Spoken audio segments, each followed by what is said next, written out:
in Florida, Congressman Alan Grayson. Congressman, good to have you with us tonight.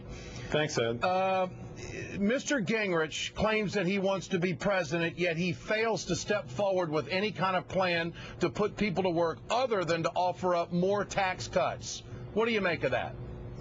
I think that he's a disgrace. I wonder why anybody takes him seriously anymore. If he does to America what he did to his own personal life, we're all in deep, deep trouble. Now, if you look at what the Republicans are proposing, which is nothing, how do you communicate that to frustrated Americans who are on the sideline and not involved in this economy? They can see that for themselves. They can see that the Republican Party is a heartless party. Look what happened with unemployment insurance. They blocked it for day after day, week after week, month after month. You're talking about people who were out of work for almost 2 years. And yet the only thing the Republicans ever have to offer is their Marie Antoinette economics. Let them eat cake. If they have no bread, let them eat cake. Congressman, you were a successful, businessman in private business. Then you ran and you won and you're in the Congress.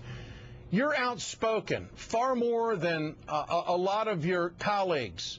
Why aren't they just hammering the Republicans as we go to this recess, as we turn to the midterms and tell the story? I mean, it would just seem to me you have shown, in my opinion, tremendous leadership, having the guts to step up and say things that need to be said. But I sense that there are a number of Democrats who are afraid to do that. What do you make of that? I think they intimidate people. That's what the right wing does. They try to instill fear in the other side. Just today, somebody tweeted, "I'll give $100 to anybody who punches Alan Grayson in the face."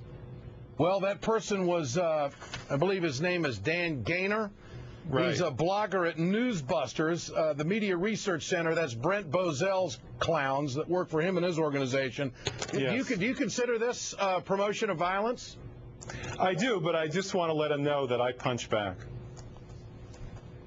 If somebody came up to you from one of this outfit, you'd nail them right back, huh? I knew you were my kind of guy. I'm 6'4".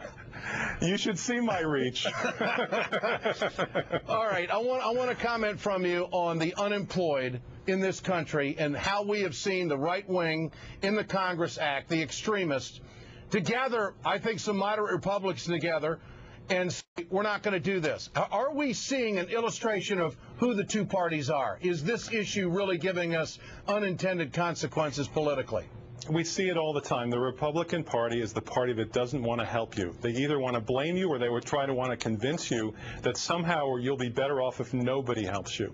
If you have a problem in your life, whatever you may say about the Democratic Party, it's your only hope for help.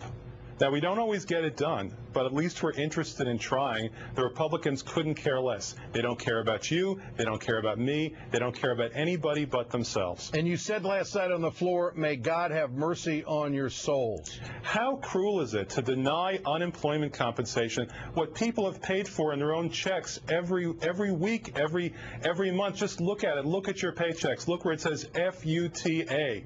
FUTA is federal unemployment tax. We're paying for it, and the Republicans were holding it back from people because they wanted to finance the wars. Congressman, you tell it like it is. Great to have you with us tonight. Thanks so much. Now let's get some rapid-fire response from our panel on these stories tonight. Michelle Bachmann's Tea Party caucus will hold its first meeting tomorrow.